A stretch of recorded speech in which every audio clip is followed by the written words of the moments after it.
ये बैकएंड में C sharp programming language है, वेब एपीआई उसका फ्रेमवर्क है। नगेट पैकेज जो है उसको न्यूगेट्स भी बोलते हैं। एडिशनल प्लगइन्स जो थर्ड पार्टी ने बनाई है, जो विजुअल स्टूडियो में अवेलेबल नहीं है। पोस्टमैन जो है वो एपीआई टेस्टिंग टूल है। कौन सा टूल है? एपीआई टेस्टिंग टूल है। ये पोस्टमैन है, इसको बोलते हैं पोस्टमैन। ठीक है। इधर से जो भी बैक एंड डेवलपर वाला जो भी एपीआई बनाता है ना, उसकी यहाँ से हम लोग क्या करते हैं, टेस्टिंग करते हैं। और इसको इसको ही हम लोग अपने फ्रंट एंड में इंटीग्रेट करके सॉफ्टवेयर टेस्ट वो वर्किंग कंडीशन में लाते हैं। ओके, इसको बोलते हैं पोस्टमैन। फिर उसके बाद है मोंगो डीबी। मोंगो डीबी क्या है? नो एसक्यूएल डेटाबेस है, नो एसक्यूएल डेटाबेस सर्वर है। क्या है? ओके। अब इसको फ्लैट फाइल डेटाबेस भी कहते हैं। इसका दूसरा नाम है जावा स्क्रिप्ट ऑब्जेक्ट नोटेशन। इसमें जो जेसन का दूसरा नाम क्या है? जेसन का फुल फॉर्म है जावा स्क्रिप्ट ऑब्जेक्ट। ये भी है, इसमें एनोटेशन भी है। हाँ, एनोटेशन। एनोटेशन क्लियर करना है तो क्या है फिर? एनोटेशन क्लियर करने के लिए इरेजर है। ओके, तो आवाज़ आ रही है क्या अभी?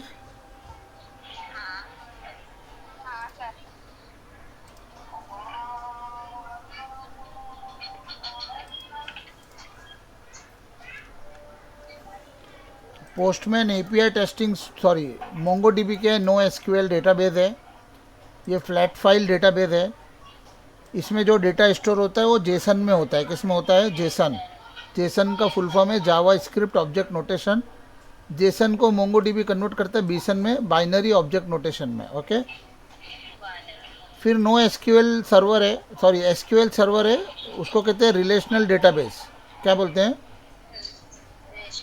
आरडीबीएमएस। जैसे ये अपने पास जो सर्वर है यहाँ पे, ये दिखा है ना, माइक्रोसॉफ्ट एसक्यूएल सर्वर। ये कौन सा सर्वर है? ये माइक्रोसॉफ्ट एसक्यूएल सर्वर है। ओके। ये रिलेशनल डेटाबेस सर्वर है। कौन सा सर्वर है?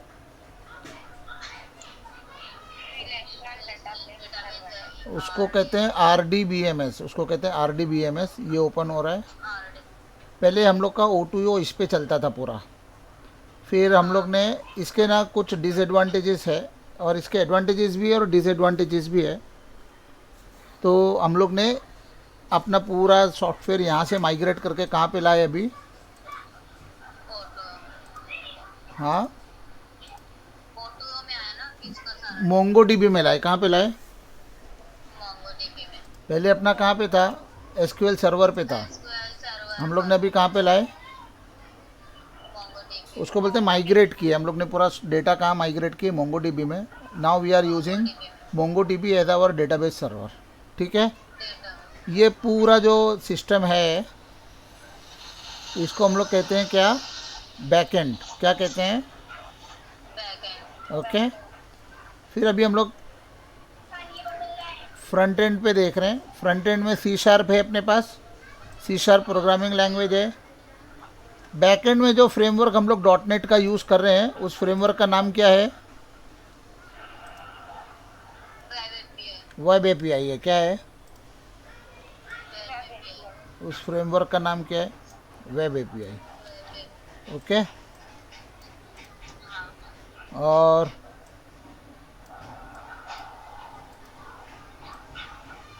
बैकएंड में जो हम लोग फ्रेमवर्क यूज़ कर रहे हैं फ्रंट एंड में, उस फ्रेमवर्क का नाम क्या है?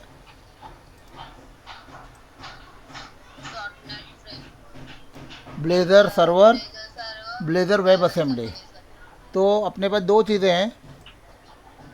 एक अपने पास है सर्वर, ब्लेज़र, ब्लेज़र सर्वर, और एक क्या है? Web assembly. ओके, ये स्लो स्लो है, इससे लिखे जा रहा है बहुत। Web assembly. उसको जब हम लोग ने प्लस कर दिया तो अपने को क्या मिला?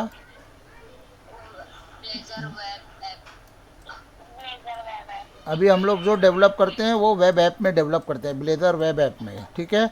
उसमें ब्लेज़र वेब असेंबली और ब्लेज़र सर्वर दोनों मिक्स है, दोनों मिक्स है। जैसे अपने पास इधर एक प्रोजेक्ट ओपन है यहाँ पे,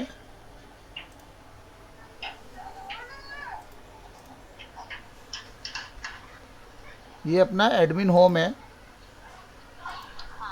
तो इसमें एक प्रोजेक्ट है अपना क्लाइंट, ये जो है ये अपना ब्लेज़र सर्वर है। इसमें 3 प्रोजेक्ट है। सॉल्यूशन एक्सप्लोरर में कितने प्रोजेक्ट है? 1 2 3।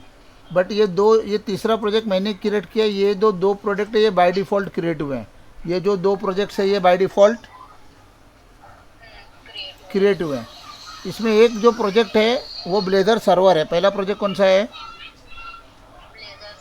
दूसरा प्रोजेक्ट कौन सा है? Blazer web assembly. उसको क्लाइंट भी बोलते हैं। क्या बोलते हैं? इसका दूसरा नाम क्या है मालूम है? इसका दूसरा नाम है क्लाइंट। ओके, तो Blazor server plus Blazor web assembly, उसको क्लाइंट भी बोलते हैं, is equal to Blazor web app. आई बात समझ में? ये तो हम लोग जो पूरा काम करते हैं वो ब्लेज़र वेब ऐप में करते हैं। इसको अपन इरेज करते हैं। ये अच्छा चीज़ मिल गया अपने को, ठीक है। फिर अभी क्या है अपने पास? HTML है। क्या है? ये रिकॉर्ड हो रहा है क्या बराबर? ओके। HTML क्या है अपना? HTML भी ना लैंग्वेज है। क्या है? बट कौन सी लैंग्वेज है HTML? हाँ फ्रेंड,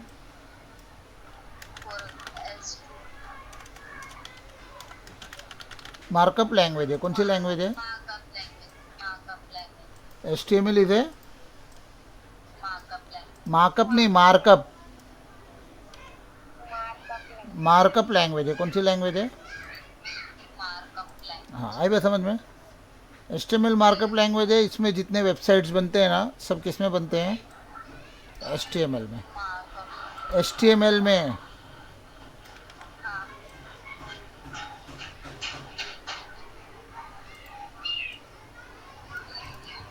फिर अपने पास क्या है? CSS है। क्या है?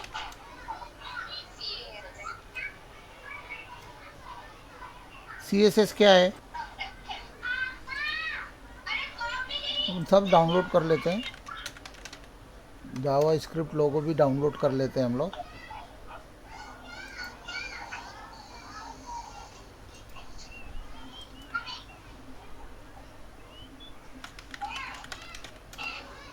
उसके बाद jQuery भी डाउनलोड करके रख लेते हैं।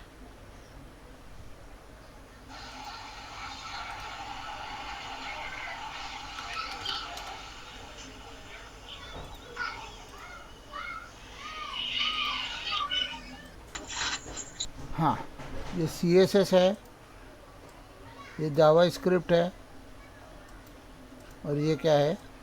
तो ये CSS क्या है? अभी HTML मार्कअप लैंग्वेज है। CSS क्या करती है मालूम है? CSS है ना, HTML को हेल्प करती है। CSS क्या करती है? HTML की हेल्प करती है डिज़ाइन करने में। क्या करने में? HTML को, जैसे क्या होता है, अभी एक समझो एक इंसान है, तो उसको और खूबसूरत करने के लिए क्या करते हैं हम लोग? उसका मेकअप करते हैं ना। तो वैसे HTML में हम लोग वेबसाइट बनाते हैं, तो वेबसाइट को और ज़्यादा खूबसूरत करने के लिए, ब्यूटीफाई करने के लिए हम लोग मेकअप का इस्तेमाल करते हैं। वो मेकअप क्या है? CSS3 है। आई बात समझ में? मेकअप किया, उसको अच्छे कपड़े पहनाए अपन ने, तो ये सब CSS3 है। सूट बूट पहना दिया। अब जावा स्क्रिप्ट क्या है? जावा स्क्रिप्ट क्या है? अभी हम लोग ने वेबसाइट तो बना दी है और उसकी डिज़ाइनिंग भी हो गई, लेकिन वेबसाइट के अंदर अपने को क्या पैदा करना है, अपने को इंटरएक्टिविटी बन ऐड करनी है। क्या करनी है? We want to make the website interactive. We want to make the website interactive. Interactive से मतलब क्या है? उसमें स्लाइड शो चलने चाहिए। उसके अंदर जो हम लोग फॉर्म फिल करते हैं ना, जो भी जैसे तुमने डेटा फिल किया, वो डेटा किस में सबमिट होता है? फिर डेटाबेस में जाता है ना, तो डेटा जाना चाहिए। और उसके बाद में और बहुत सारी डॉक्यूमेंट ऑब्जेक्ट मॉडल है, वो सबको काम करने के लिए, उसको सबको मैनिपुलेट करने के लिए हम लोग क्या यूज़ करते हैं? जावा स्क्रिप्ट। जे जावा स्क्रिप्ट क्या है? थोड़ी लेंदी है। जावा स्क्रिप्ट क्या है? जावा स्क्रिप्ट थोड़ी लेंदी लैंग्वेज है, तो उसको शॉर्ट करने के लिए क्या बनाया हुआ है?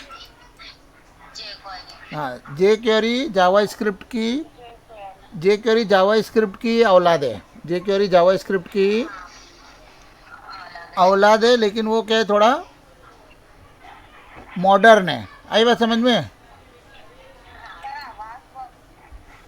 मॉडर्न है, मॉडर्न। आई बात समझ में? इसमें काम तुम्हारा क्या होगा? बहुत फास्ट होता है। ओके, तो जावा स्क्रिप्ट और जे क्वेरी दोनों एक जैसा ही है, बट जावा स्क्रिप्ट की कोडिंग को शॉर्ट करके क्या कर दिया? जे क्वेरी में लेके आया। अब बचा रिएक्ट जेएस। क्या बचा?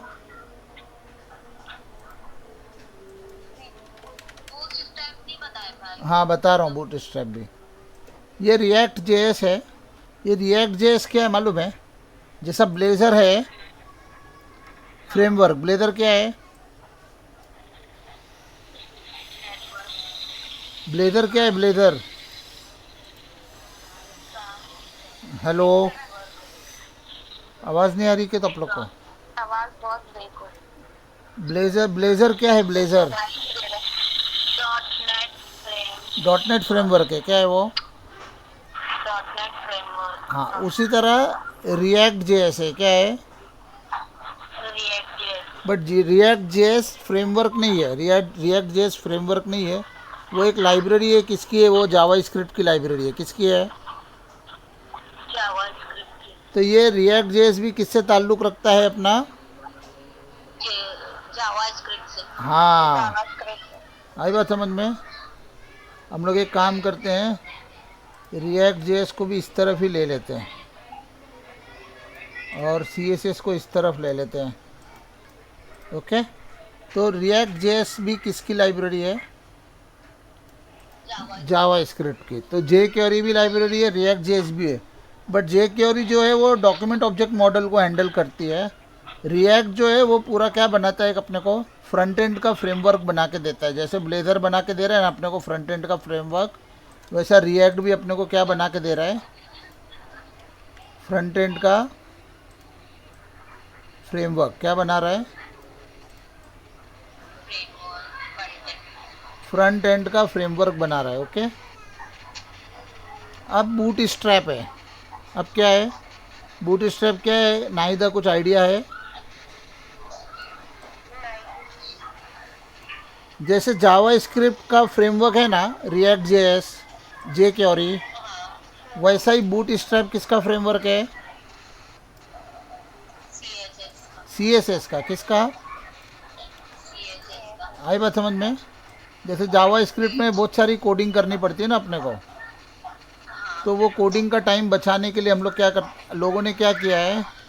बूट स्ट्रैप का फ्रेमवर्क डेवलप कर दिया। क्या कर दिया? आई बात समझ में कि नहीं? तो बूट स्ट्रैप एक लाइब्रेरी है। क्या है बूट स्ट्रैप? एक लाइब्रेरी है। किसकी लाइब्रेरी है वो? सीएसएस की। किसकी? जावा। जे क्वेरी क्या है? एक लाइब्रेरी है, बट किसकी लाइब्रेरी है ये? जेएस मतलब जावा स्क्रिप्ट, जावा स्क्रिप्ट की। रिएक्ट क्या है? जावा स्क्रिप्ट की एक लाइब्रेरी है, बट ये फ्रंट एंड डेवलप करने के लिए। किसके लिए? ओके, आई बात समझ में? जब हम लोग जावा स्क्रिप्ट से फ्रंट एंड डेवलप कर सकते हैं, तो हम लोग ब्लेजर का यूज़ क्यों कर रहे हैं? जब हम लोग जावा स्क्रिप्ट से फ्रंट एंड डेवलप कर सकते हैं तो ब्लेजर का यूज़ हम लोग क्यों कर रहे हैं? क्योंकि अगर हम लोग रिएक्ट में डेवलप करेंगे फ्रंट एंड किसको कहते हैं? जैसे ये पूरे वेबसाइट बने हुए ना, ये सब फ्रंट एंड है। क्या ये सब? ये जितना व्हाट्सएप है ना, ये पूरा फ्रंट एंड है। आ रही है बात समझ में कि नहीं आ रही है? तो ये बना है किसी में, रिएक्ट में बना है, या फिर ये कोई और फ्रेमवर्क में बना होगा, लारावेल में, बहुत सारे फ्रेमवर्क्स हैं। तो हम लोग के पास जब रिएक्ट जेएस है तो हम लोग ब्लेज़र में क्यों डेवलप कर रहे हैं?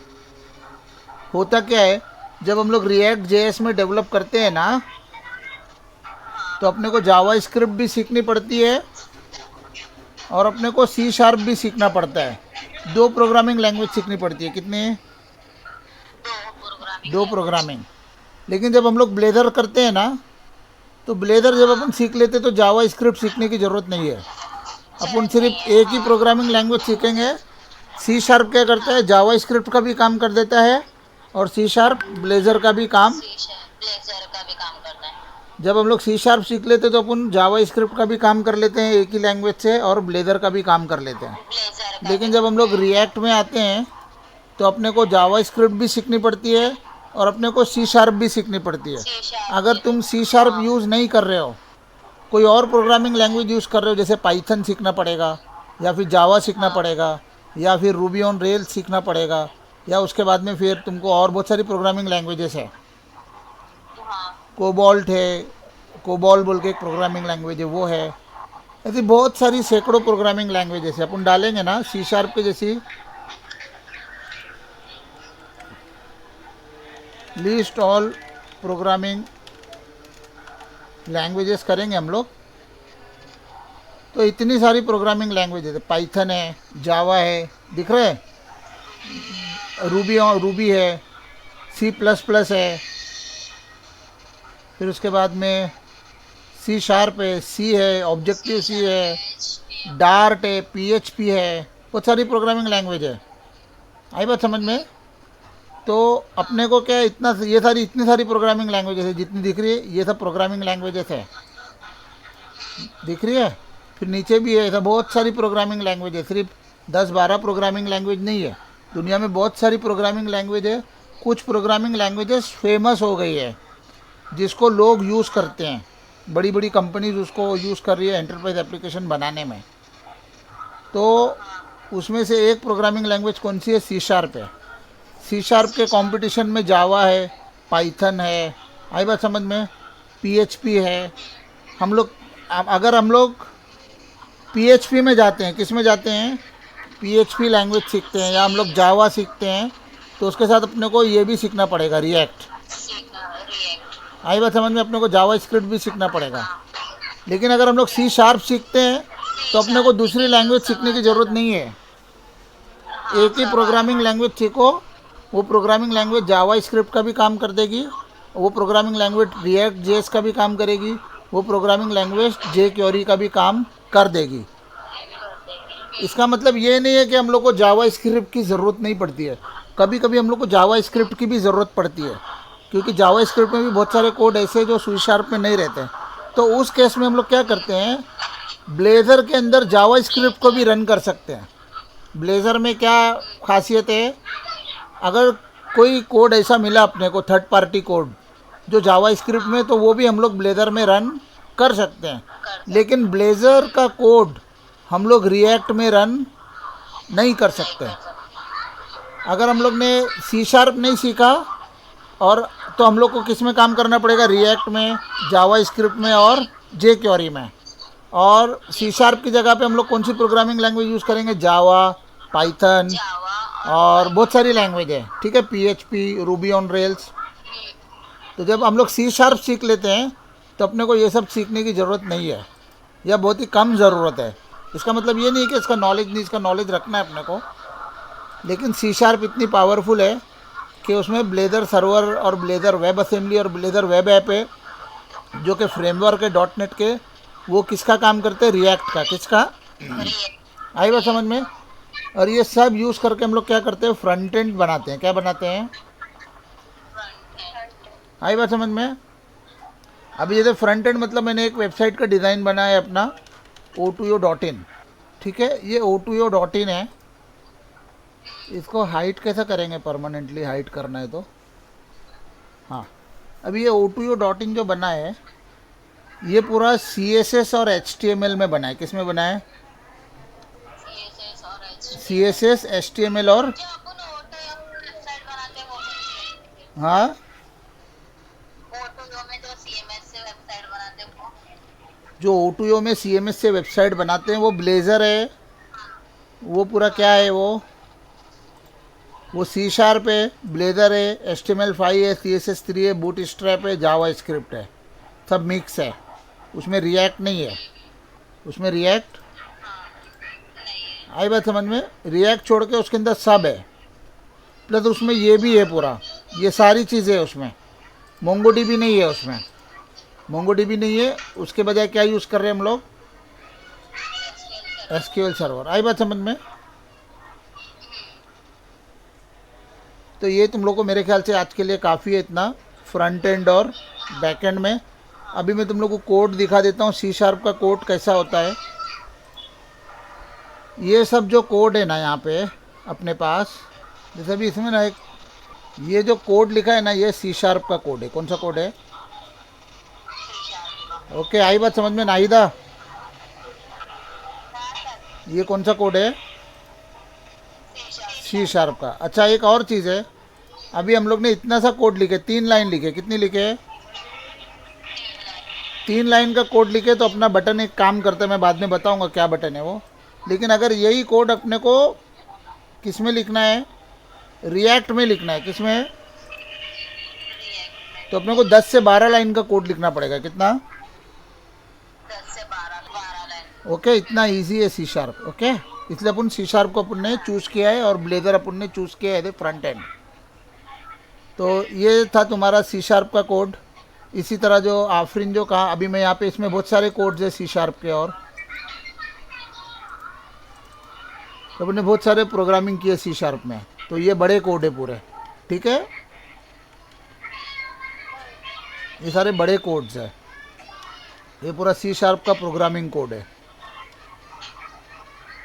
तो ऐसा तुम लोग को भी कोडिंग करना रहेगा आगे जाके, कभी 15 दिन 10 दिन बाद में ना तुम लोग के हाथ में भी ऐसा प्रोजेक्ट आएगा। ओके, तो ये C# के कोड है। अब HTML का कोड कैसा होता है? जैसे हम लोग अपनी वेबसाइट जो है o2o.in, उस पर राइट क्लिक करेंगे और उसको व्यू पेज सोर्स करेंगे, तो ये HTML और CSS मिक्स है इसमें। ये पूरा HTML का कोड है। कौन सा कोड है? HTML का। अभी तुम लोग बुक खरीदेंगे ना HTML की, तो उसमें सब आएगा HTML के कोड कैसा लिखना है। Ctrl U ना। ये है हाँ सर। HTML आता है ना तुमको, हाँ। ये पूरा HTML का कोड है इतना सारा। ओके, फिर अभी जावा स्क्रिप्ट का कोड देखना है, तो जावा स्क्रिप्ट हम लोग ने नीचे कनेक्ट किए हैं यहाँ पे। ये पूरी एक अलग से फाइल है, सेपरेट फाइल है जावा स्क्रिप्ट के। ये पूरा कोड जावा स्क्रिप्ट में है। ओके, ये जावा स्क्रिप्ट है, ठीक है। इसी तरह अपने पास CSS का भी कोड है। CSS हम लोग ऊपर आते हैं, यहाँ पे ना हम लोग ने CSS फाइल बनाई है। ये पूरा CSS का कोड है। ये पूरा कोड मैंने लिखा हूँ, एक एक चीज़ मैंने लिखा हूँ। आई बात समझ में?